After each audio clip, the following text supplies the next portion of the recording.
तब से उनका नाम नीलकंठ महादेव पड़ा। तो देखिए समुद्र मंथन में बहुत सारी चीजें निकली बाहर आई, जैसे उत्सेवा घोड़ा, कामधेनु गाय, लक्ष्मी जी बाहर आती हैं। तो लक्ष्मी जी के हाथ में माला है।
लक्ष्मी जी जैसे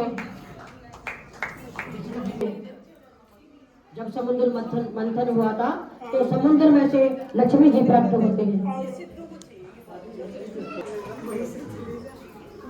विष्णु जी सबसे पीछे खड़े थे और सब देख रहे थे कि शादी देखो लक्ष्मी जी किसको माला डालती है। तो लक्ष्मी जी कई चक्कर काटती हैं और सबको देखते देखते जाती हैं कि जितने भी वहां पे बैठे थे विवाह के लिए, वरमाला के लिए, तो ऋषिगण भी आए, देवता भी लाइन में थे और विष्णु भगवान सबसे पीछे खड़े थे। उनका पता था कि जीत किसकी होगी। अब लक्ष्मी जी हाथ में माला लेकर चक्कर काटती है। मैया दैत्यों को के सामने से निकलती है तो कहते हो जाते हैं ये भक्ति शक्तिशाली तो है, शक्तिशाली तो है मगर ज्ञान नहीं है और ये बिल्कुल मूर्ख है। वहां से भी निकल जाती है। अब ऋषियों के आगे से निकलती है, कहती है ज्ञान भी है, क्रोधी भी है और अहंकारी भी है। वहां से भी निकल जाती है और वहां से आगे बढ़ती हुई अब बचे कौन? विष्णु जी। अब विष्णु जी की तरफ आती है और कुछ गलत नहीं करेगा तो उन्हें कौन मारेगा। देखिए पिछली कथा में आपने दिति और अदिति के बारे में सुना था। तो दिति के माता पिता भी दैत्य थे, हिरण्यकश्यप दैत्यों की माता थी और अदिति देवताओं की माता थी और भगवान से प्रार्थना करती थी मेरे पुत्रों को उनका स्थान वापस मिलना चाहिए। तो राजा परीक्षित कहते हैं उनका स्थान वापस तो मिल गया था, देवता जीत तो गए थे। तो सुखदेव जी कहते हैं नहीं, उन्होंने जीतने के बाद भी बलि के माध्यम से वापस ले लिया था। बोलिए भागवत महापुराण की जय। के बाद भी बलि को माध्यम से वापस ले लिया था। 3 लोग 14 भुवन और बलि को दैत्यों का राजा बनाया गया था क्योंकि बलि पिछले जन्म में बहुत बड़े डकैत थे। एक बार बहुत बड़े इतना धन जंगल के रास्ते से ले जा रहे थे। धन इतना था कि किसी ने चुरा लिया तो जिंदगी भर कुछ करने की जरूरत नहीं थी। तो बलि चोरी करने निकलता है, रोटियां भी घर से बांध कर ले जाता था। अब बलि को भूख लगी तो खाना खाने बैठ जाता है। जैसे ही खाना खाने लगता है तो एक कुत्ता आ जाता है। 3 रोटियां बांध के ले जाता था तो अब 2 सोचा मैं खा लूंगा, एक कुत्ते को दे दूंगा।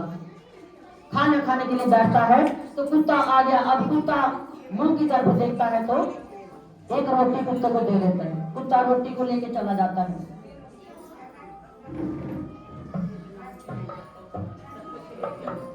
अब बड़ा रहा है लेकिन एक रोटी दे देता है। अब बची 2 रोटी सोचा यही खा लूंगा और ऊपर से पानी पी लूंगा। अब दूसरी रोटी खाने लगा, उधर कुत्ते ने 1 सेकंड में वो रोटी खाई और भागकर दोबारा बलि के पास आ गया। फिर बलि की तरफ देखने लगा। बलि ने अभी एक निवाला भी नहीं खाया कि वो भी कुत्ते को खिला दी। तीसरी भी वही हुआ, बलि अपनी सारी रोटियां कुत्ते को खिला देते हैं। सिर्फ 24 मिनट इस काम को लगा करने में। अब कई दिन बीत जाते हैं, उनकी मृत्यु हो जाती है। यमदूत आते हैं, ले जाते हैं और भगवान पूछने लगे, इसमें देखो कितने पुण्य और कितने पाप किए हैं। अपने गांवों को कहते हैं कि बलि का पूरा बायोडाटा देखो कि इसने कितना पाप और कितना पुण्य करा है। अब यमदूत देखते हैं महाराज पूरे जन्म में पाप ही पाप करे और 24 मिनट इन्होंने धर्म का कार्य किया है। 24 मिनट जो कुत्ते को 3 रोटी खिलाई हो गया। तो बलि से कहते हैं देखो इतने पुण्य कितने पाप करे हैं देखो। तो चित्रगुप्त ने कहा इसने जीवन भर पाप ही पाप किए हैं, सिर्फ 24 मिनट पुण्य का काम किया है, किसी भूखे को भोजन कराया है। तो भगवान कहते हैं पहले पाप भोगना चाहते हो या पुण्य? तो वहां से शुक्राचार्य जी जा रहे थे तो कहते हैं बोल दो पुण्य। तो बलि ने कहा पहले पुण्य भोगना चाहता हूं। बोले भागवत महापुराण की पुण्य भोगना चाहता हूं। शुक्राचार्य जी कहते हैं बोल दो इंद्रासन पर बैठना है।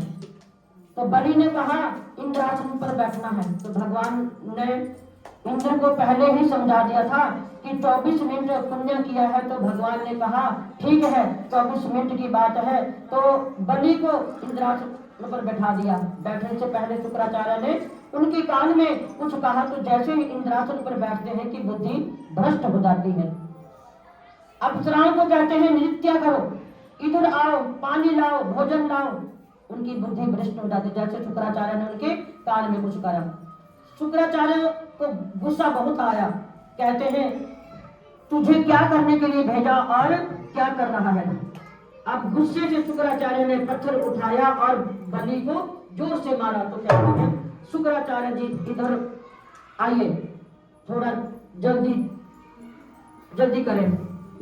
ये थोड़ा जल लेकर कहता है मैं ये 14 भुवन, इसका राज भी मैं हूं, राजा भी मैं हूं और ये तीन लोग 14 भुवन अपने गुरु को दान में देता हूं। तो यमदूत कहते हैं चलो अब तुम्हारा समय हो गया है। तो भगवान को पता चलता है। तो भगवान दौड़े दौड़े आते हैं, कहते हैं ये आपने क्या कर दिया? कितनी मुश्किल से समुद्र मंथन करके देवताओं को सब दिया था और अब भगवान सामने खड़े हैं और उनके सामने खड़े हैं और तो आपस में यही बात कर रहे हैं कैसे हुआ, क्या हुआ, किसने दिया? तो यमराज कहते हैं पुण्य हो गया, जल्दी करो, अब नरक जाना पड़ेगा। तो बलि बोले कैसा नरक? तुम्ही तो कहते हैं मरते समय अगर भगवान का नाम ले लेते हैं तो सब स्वर्ग में जाते हैं। तो मेरे सामने तो साक्षात विष्णु भगवान खड़े हैं। बोले बांके बिहारी लाल की जय। तो कैसा स्वर्ग और कैसा नरक? बताइए कहां से नरक हुआ? नरक को जाऊंगा, ये कैसी बात हुई? भगवान कहते हैं ये गुरु की महिमा। अच्छे गुरु मिल जाए तो पापी भी स्वर्ग में पहुंच जाते हैं। बलि को राजा बनाया। तो अब बलि यहाँ पर बहुत बड़ा यज्ञ कर रहे हैं। अब अदिति की प्रार्थना सुनकर भगवान बावन अवतार लेते हैं। बोले बावन भगवान की अवतार लेते हैं। बट को रूप के छोटे से भगवान, इसमें इन्होंने कोई लीला नहीं की थी, बस अवतार लिया और आगे अब भगवान उस यज्ञ के आसपास घूम रहे और भिक्षाम दे कर रहे। छोटा सा रूप बनाते हैं 52 अवतार में भगवान। बोले बावन भगवान की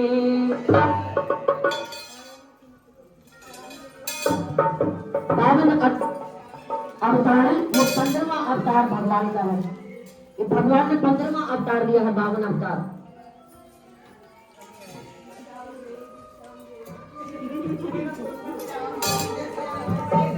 तेरे द्वार खड़ा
दिखा दो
चाहते हो आज तो मेरा मन कर रहा है सब कुछ लुटा दो। तो भगवान कहते हैं ऐसा हमें कुछ नहीं चाहिए जो आप सोच रहे हैं, लेकिन पहले वचन दो कि हम जो मांगे आपको वही देना पड़ेगा। तो राजा कहते हैं आप मांगो, मैं सब कुछ देने को तैयार हूँ। तो ठाकुर जी कहते हैं हम बड़े संतुष्टि ब्राह्मण हैं, ज्यादा कुछ नहीं चाहिए, बस 3 पग भूमि चाहिए। तो राजा बोले एक तो आप इतने छोटे से भगवान हो और आपके पैर इतने छोटे छोटे, मांगा भी तो 3 पग भूमि। 3 पग भूमि में क्या होगा? अगर चाहो तो मैं आधा राज्य भी दे सकता हूँ। राजा बलि बोले। तो ठाकुर जी बोले ज्यादा नहीं, हम संतुष्टि ब्राह्मण हैं, बस 3 पग भूमि चाहिए। बस अब शुक्राचार्य को बैठे बैठे बहन गुस्सा हो गया कि कुछ तो है। ये बार बार तीन पग, तो उन्होंने नेत्र बंद किए, साक्षात परम पिता परमेश्वर खड़े हुए दिखे। शुक्राचार्य कहते हैं अरे मना कर दो, वचन तोड़ दो, ये साक्षात विष्णु जी हैं, तुम्हें 3 पग भूमि में कंगाल कर देंगे। बलि ने कहा नहीं, अब तो वचन दे चुका हूं, इससे बड़ी बात और क्या हो सकती है। देखो भगवान खुद मेरे पास आए हैं, इससे बस अब भगवान ने अपना आकार बढ़ाना शुरू करते हैं, बढ़ाते बढ़ाते पूरा ब्रह्मांड तक फैल जाते हैं। अब भगवान पहला पैर रखते हैं तो पूरी धरती नाप लेते हैं, दूसरा पैर रखते हैं तो पूरा ब्रह्मांड नाप लेते हैं, और अब भगवान कहते हैं अब तीसरा पैर कहाँ रखें। 3 पग बोला तो 2 पैर तो हो गए, तीसरा पैर कहाँ रखूं। तो बलि कहते हैं मेरे ऊपर रख दो। तो कहते हैं तीसरा पैर मेरे ऊपर रख दो, तो तीसरा पैर भगवान ने राजा बलि के ऊपर रख दिया। इस प्रकार भगवान ने 3 लोक 14 भुवन देवताओं को वापिस कर दिए थे। तो देखिए अब कथा आती है इक्ष्वाकु राजा के बारे में। राजा नभ हुए राजा, नभाग हुए राजा, अमरीश हुए, विष्णु के बहुत बड़े भगत थे। और राजा रघु, राजा दशरथ हुए, उसके बाद भी भगवान को पा लिया था, और मुसीबत में भगवान का सुदर्शन चक्र उन्हें बचाने आ रहा है। वो मनुष्य भी बड़ा भगत होता है, क्योंकि भगवान कहते हैं मुझे पाने के लिए तुम्हें घर परिवार छोड़ना नहीं पड़ता, घर परिवार छोड़ना नहीं पड़ेगा, मुझसे प्रेम करोगे तो मैं तुम्हें प्रेम करूंगा। तो कथा आती है राजा दशरथ की।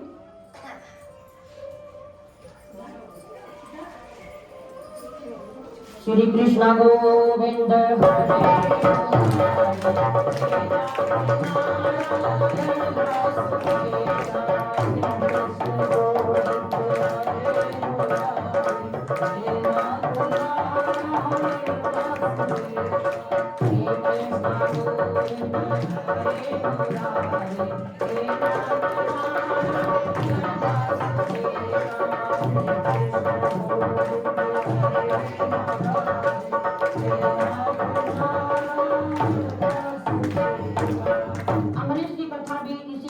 राजा रघु भी इसी वंश में हुए, राजा दशरथ भी हुए।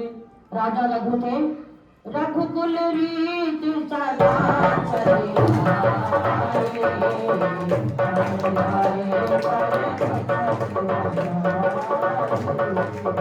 रघुकुल रीत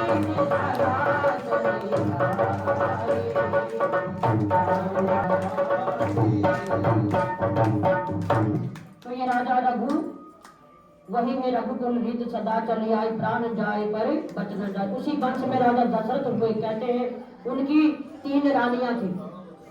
राजा दशरथ का तो सबको पता है 3 रानियां थी, और राजा दशरथ के कोई संतान नहीं थी।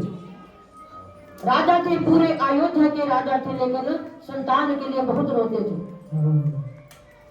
अब रोते रोते राजा अपने गुरु वशिष्ठ के यहाँ जाते हैं। कहते हैं महाराज सब कुछ है, लेकिन औलाद के बिना सब अधूरा लगता है। रोते रोते जाते राजा वशिष्ठ कहते हैं, गुरु वशिष्ठ बोले जाओ, तुम्हें 1 नहीं 4 पुत्र होंगे। कुछ फल देते हैं गुरु, और वो दशरथ जी उन फलों को लेकर चले जाते हैं, एक एक फल अपने रानियों को दे देते हैं। अब दोनों रानियों ने तो अपना फल खा लिया, और एक रानी ने अपना फल नहीं खाया। उसके बाद में राजा बहुत बड़े यज्ञ का आयोजन करते हैं। राजा दशरथ बहुत बड़े यज्ञ का आयोजन करते हैं, और यज्ञ भगवान खुश होकर 3 डोरने में खीर का प्रसाद देते हैं राजा दशरथ को, अपनी रानियों को जाके खिला दो। एक पुत्र नहीं, आप नाम के लिए तरस रहे, कोई वंश तो चले। ये वंश उसी युग से चलते आ रहे, आज भी वंश के लिए हम तुम भी सोचते हैं कम से कम वंश तो चले, चलो भगवान एक पुत्र को दे दे। तो उस सतयुग में भी वही वंश की बात। राजा बड़े परेशान, तो यज्ञ भगवान ने 3 डोने प्रसाद के देते हैं, अपनी रानियों को जाके खिला दो। तो दशरथ अपनी रानियों को 3 डोने पकड़ा देते हैं।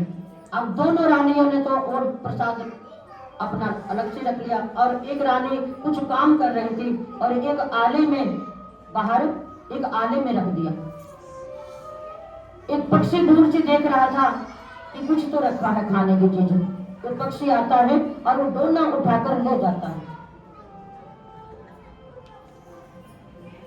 तो डोना उठा के जैसे आकाश मार्ग में ले जाता है, बहुत दूर किसी पर्वत में जाके पहुंच जाता है। वहां पे अंजनी माता कुछ भजन कर रहे थे। भजन करते करते जैसे उनकी उदासी आती है, ऊपर की तरफ कुछ श्लोक बोलने के लिए ऊपर की तरफ मुख करा, तो उनके मुख में जाकर खीर पड़ जाती है जो पक्षी लेके जाता है। तो उनको साथ हनुमान जी महाराज पैदा होते हैं। बोले पवन पुत्र हनुमान की जय। आज भी हनुमान जी साक्षात है, भक्तों के दुख दर्द मिटाते हैं, कष्ट मिटाते हैं, आज भी साक्षात है। उनको भी अमर रहने का वरदान है, आज भी हनुमान जी साक्षात है, अपने भक्तों के कष्ट मिटाते हैं। तो जो 2 डोने बचे थे उनमें से आधी आधी तीनों रानियों ने खीर बांट लेते हैं। तीनों गर्भवती हो जाते हैं, बालक होते हैं। सबसे बड़े राम जी का जन्म होता है, राम जी अवतार लेते हैं। बोले राजा रामचंद्र भगवान की जय। तो जन्म होता है, एक छोटे से 2 लाइन बोलते हैं। जन्म लियो मेरे रघुराई,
पुरुषोत्तम कहलाते, बड़े सीधे साधे मानव हैं। कोई इधर उधर की कोई बात नहीं, सबकी सुनते हैं, बड़े संतुष्टि बालक हैं। अब बड़े हो जाते हैं तो उनकी राज तिलक की तैयारी करते हैं। तो कैकेयी माता ने वचन मांगे, तो भरत को राज तिलक और राम को वनवास। राम वन में चले जाते हैं, उनकी भेंट हनुमान जी से होती है। रावण सीता को चुरा कर ले जाते हैं, युद्ध होता है, रावण का वध करते हैं, दोबारा अयोध्या में आते हैं। तो उसके बाद बोलिए राजा रामचंद्र भगवान की जय। चलते हैं। इस वंश में परशुराम महाराज जी हुए, राजा उग्रसेन हुए, उनके 9 पुत्र थे। उनके सबसे बड़े पुत्र का नाम कंस था। कंस देवकी के चचेरे भाई। देवकी उनकी चचेरी बहन थी, लेकिन कंस अपनी बहन से बहुत ज्यादा प्यार करते थे, अपनी सगी बहन से भी ज्यादा प्यार करते थे। देवकी का विवाह अपने मित्र वासुदेव से कराया। जो वासुदेव है वो कंस के मित्र थे, उन्होंने अपने मित्र से ही उनका विवाह कराया। बड़े धूमधाम से शादी हुई, खूब धन देकर विदा करते हैं। तो कंस कहता है अपनी बहन को ससुराल में छोड़ने के लिए मैं ही जाऊंगा, अपनी बहन को छोड़ने के लिए मैं ही जाऊंगा, और रथ को भी मैं ही चलाऊंगा। अब रथ सजाया जाता है और अपनी बहन की विदाई होती है। खूब धन देते हैं, खूब माल देते हैं, और कंस अपनी बहन को छोड़ने जाता है। अब जिस बहन को छोड़ने जा रहा है बड़े प्यार से, उसी बहन की 8वीं संतान तेरा काल बनेगी, आकाशवाणी होती है। तो कंस जोर जोर से हंसने लगा, हा हा हा हा हा हा। देखा जाएगा। कंस ने कहा काल तो जब बनेगा, अब अगर पैदा होकर जिंदा बचेगा, अगर मैं देवकी को जिंदा छोड़ूंगा तभी तो 8वीं संतान आएगी। अब कंस ने देखा जब सुनसान जंगल में आते हैं तो रथ को साइड में रोक लेता है। वासुदेव और देवकी बहुत सीधे साधे, उनको नहीं पता कि आकाशवाणी हुई। साइड में सोचा होगा कि भूख प्यास कुछ लग गई होगी तो कुछ बोल रहे होंगे कि साइड में थोड़ा आराम कर लेते हैं, थक गया होगा कंस। देवकी पूछती है भाई क्या हुआ, कुछ हुआ है क्या? कुछ नहीं हुआ। अब आकाशवाणी जो सुनाई दी तो कंस को सुनाई दी, उनको कुछ पता नहीं है। अपनी तलवार निकालता है, नीचे उतरो, देवकी को मारने लगता है कि वासुदेव बीच में आ जाते हैं, महाराज मत मारो देवकी को, मैं देवकी से बहुत प्रेम करता हूँ। कंस कहता है वासुदेव प्रेम तो मैं भी करता था बहुत, लेकिन आकाशवाणी से पहले, अब आकाशवाणी हो गई तो मैं प्रेम करना भूल गया, अब कोई प्रेम नहीं है। तो वासुदेव कहते मत मारो, आप कहो अपना आधा राज्य तुम्हें दे दूंगा, पर मारो मत, आप जो भी सजा देंगे मंजूर है, ऐसी हमने कौन सी गलती कर दी है? कंस कहता है गलती तो तुम्हें बचाकर मैं करूंगा, ना रहेगा बांस ना बजेगी बांसुरी। अब देख की मन ही मन दुखी हो रही है, सोच रही है ये भाई है या कसाई, इसके हाथों मरने से खुद ही मर जाना अच्छा है। रथ पे बैठ के कहती है मैं रथ से नहीं चलते, रथ से कूद जाऊंगी, लेकिन आप इस कसाई के हाथों से नहीं मरूंगी। तो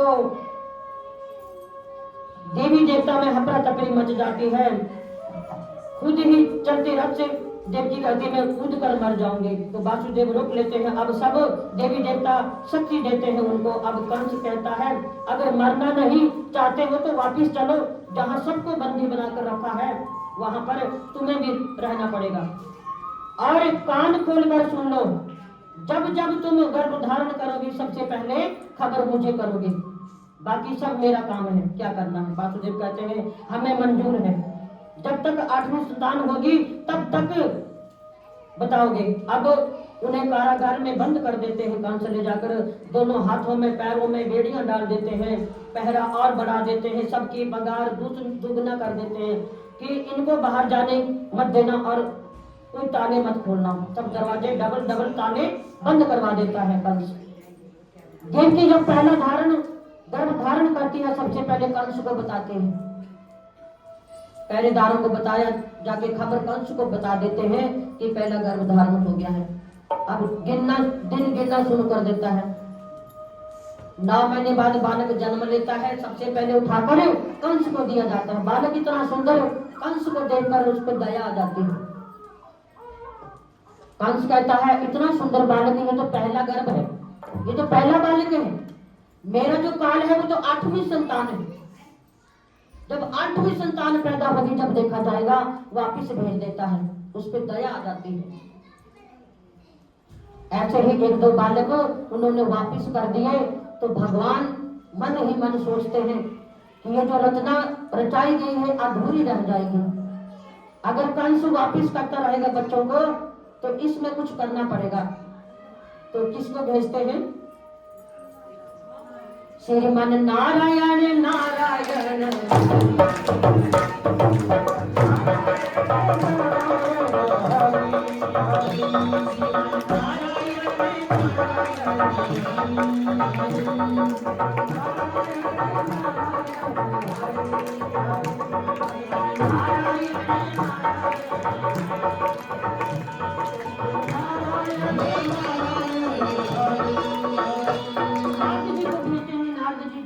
जल्दी जाओ, देर मत करो। अगर कंस बच्चों के ऊपर मोहित होकर वापिस करता रहेगा तो ये इनका काल बनकर कौन आएगा। नारद जी जाते हैं और भगवान ने क्या करा, एक गुलाब का फूल दे देते हैं, एक गुलाब की एक बंद एक कली दे देते हैं उनको, कमल के फूल की, और जाकर फूल लेकर पहुंच जाता है कंस के पास।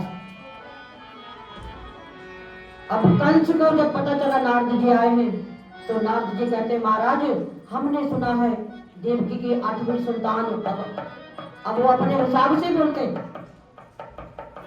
नारद जी अपने हिसाब से बोलेंगे, हमने सुना है, कुछ सुना है, हमने बहुत बड़ी बात सुनी है महाराज, देवकी की 8वीं संतान तुम्हारा काल बनेगी। कह रहा जब मैं छोड़ूंगा जब तो बनेगी, अभी तो एक ही बालक 2 बालक मेरे पास आए हैं, मैंने वापिस कर दिया। महाराज क्यों? कह रहे उन्होंने मेरा क्या बिगाड़ा है, जो मेरा काल है वो तो 8वीं संतान है, बाकी बच्चों ने क्या बिगाड़ा है। महाराज ये मेरे हाथ में क्या है? कह रहे ये तो कमल का फूल है। तो उसकी पंखुड़ियां थोड़ी थोड़ी फूल देते हैं नारद जी। महाराज ये कहां से शुरू हुआ और कहां इसका अंत हुआ? कंस जी बोलते हैं ये कहीं से भी नहीं लग रहा, कहां से शुरू हुआ कहां इसका अंत हुआ, तो बराबर लग रहा है, ये तो पंखुड़ियां बराबर में। तो महाराज जो 8वीं संतान है हो सकता है पहले जन्म ले ले, पहले ही जन्म ले ले, इनमें जो आप बचाओगे क्या पता इनमें भी हो। आप ऐसा मत करो, अब मैंने अपना काम कर दिया, बाकी आपकी मर्जी, जैसा आप चाहो वैसा करो। अब नारद जी अपना नारायण नारायण नारायण करते हुए चले जाते हैं और कंस अपना दिमाग लगाता है, सही कहता है नारद जी, सही कहते गए, अगर पहले जन्म लिया हो तो पल जाएगा तो मेरा काल बन जाएगा। बच्चों को बुलाता है दोबारा, उनको खत्म कर देता है, करते करते सब बालक खत्म कर दिए। अब जब 8वां गर्भ धारण करा देवकी ने तो कंस को 3 महीने बाद बताया, 3 महीने बाद बताया गर्भ धारण के लिए कि हाँ गर्भ धारण हो गया है। अब लगा दिन गिनने, अब 3 महीने बाद बताया। 4 महीने बाद भगवान ने छोटे से बालक ने जन्म ले लिया। बोलिए बांके बिहारी लाल की जय। छोटे से बालक ने जन्म ले लिया। अब जन्म ले लिया तो कंस को पता नहीं चला। जन्म लेते ही ताले खुल जाते हैं, बेड़ियां खुल जाती हैं, शंख ध्वनि होने लगती है, और पैदा होते ही बालक कहता है बाबा टाइम इतना ज्यादा नहीं है, चलो मुझे लेकर चलो गोकुल में, और वहां से योग माया कन्या को लेकर आना पड़ेगा। अगर कुछ चाहते हो तो जल्दी कर लो। अब वासुदेव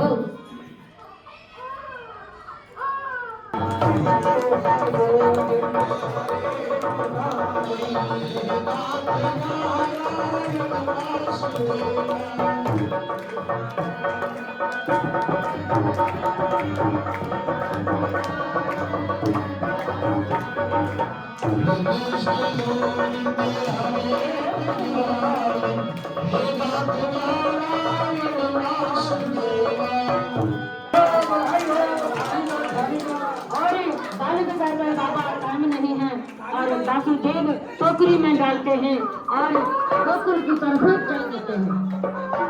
गोकुल की तरफ चल देते हैं। रिम झिम बारिश होने लगती है और अंधेरी रात में यमुना तट को पहुंचते हैं। यमुना आर पार हो जाती है, यमुना आर पार हो जाती है और वासुदेव बस बालक को लेके और शेष नाग ने बालक के ऊपर अपनी छतरी बनाई हुई है।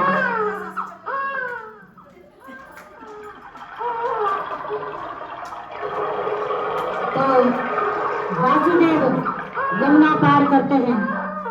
यमुना में जब पानी बाबा के गले तक आ गया तो सीधा पैर, छोटा सा बालक नीचे करता है सीधा पैर और जमुना उनके पैर को छू के शांत हो जाते हैं। यमुना पार करते हैं और बियावान जंगल अंधेरे रात में बाबा वासुदेव गोकुल की ओर चल देते हैं। गोकुल की ओर चल जाते हैं और जाकर यशोदा के बगल में युग माया कन्या सोई थी, उसको उठाकर लाते हैं और बाल गोपाल नन्हे गोपाल को यशोदा जी के पास सुलाकर वापिस आ जाते हैं। वापिस आते हैं और लाकर देवकी को दे देते हैं कन्या। जैसे कन्या की रोने की आवाज आती है तो कंस को पता चल जाता है मेरी 8वीं संतान पैदा हो गई है। पहरेदार जाते हैं और कंस को कन्या को पकड़ा देते हैं। वासुदेव और देवकी के बेड़ियां बंद हो जाती है, सब ताले बंद हो जाते हैं, दरवाजे बंद हो जाते हैं। जैसे ही कंस बच्चे को लेके जोर से धरती पे मारने लगता है तो उनके हाथों से योग माया निकलकर आकाश मार्ग में चली जाती है। योग माया आकाश मार्ग में चली जाती है और आकाशवाणी होती है, एक कंस दुष्ट तू कितना जिसके लिए खुश हो रहा है, जो तेरा काल है वो तो गोकुल में जाकर पलने लगा है। अब ने जन्म ले लिया तो वासुदेव जी अपनी गौशाला में गए, अपनी गौओं की सेवा कर रहे थे तो भागी भागी जाते हैं, बधाई हो भाई, बधाई हो, बधाई हो। छोटा सा नन्हा सा बालक वो नंद जी के आंगन में बज रही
इसको नहीं तो दबा दो।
नंद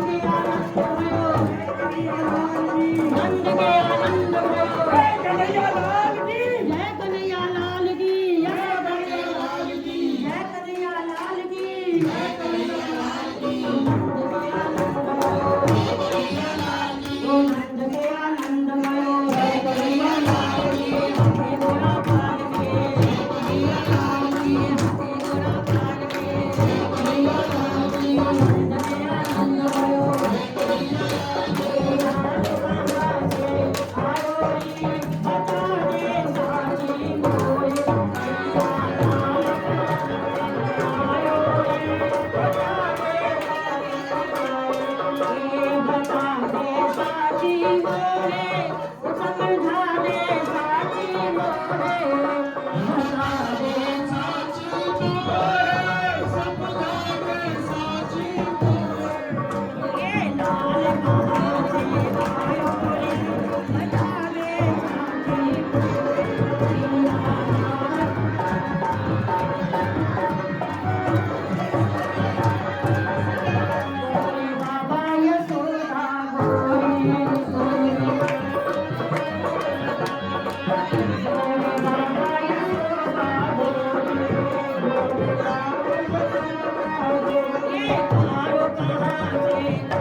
तेरे लाला की सुन के मैं आई यशोदा मैया दे दो बधाई तेरे लाला की सुन के मैं आई यशोदा मैया दे दो बधाई तेरे लाला जो मांगेगी दान को पारा मांगे हरे लाल भगवान गोपाल माथे का मेरा टिकर बने मांगो माथे का मेरा लक्ष्मी की दे दो बधाई यशोदा मैया दे दो बधाई लाला की सुने के मैं आई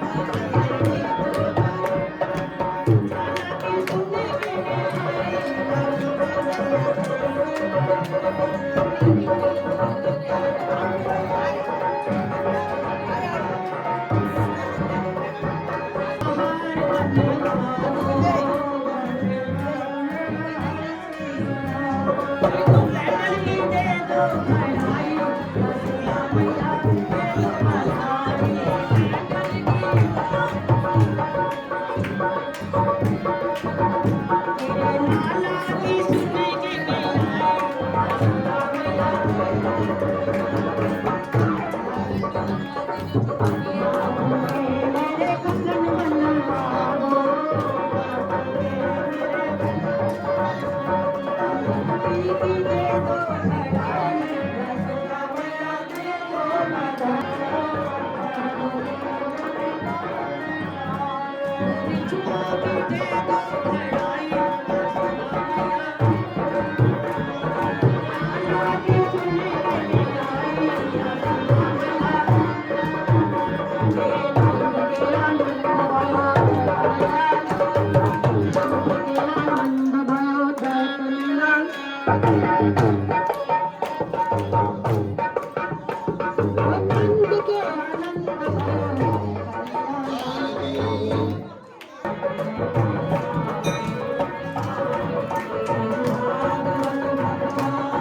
Thank you.